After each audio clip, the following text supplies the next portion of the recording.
حضرت ابو موسیٰ رضی اللہ تعالیٰ عنہ سے روایت ہے، انہوں نے کہا میں نبی صلی اللہ علیہ وسلم کے پاس آیا جبکہ میرے ساتھ 2 اشعری اور بھی تھے، ایک میرے دائیں تھا اور دوسرا میرے بائیں، اور اللہ کے رسول صلی اللہ علیہ وسلم مسواک فرما رہے تھے۔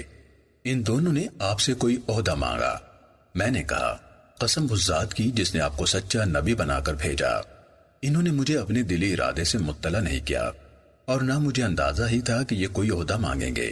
مجھے یوں لگتا ہے کہ میں اب بھی دیکھ رہا ہوں کہ آپ کی مسواک آپ کے ہونٹ مبارک کے نیچے ہے اور ہونٹ سکڑا ہوا ہے۔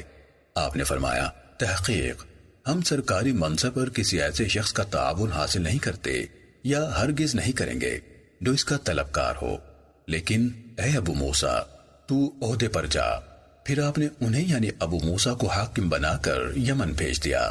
پھر آپ صلی اللہ علیہ وسلم نے ان کے پیچھے حضرت معاذ بن جبل رضی اللہ تعالیٰ عنہ کو بھی بھیج دیا۔ سنن نسائی حدیث نمبر 4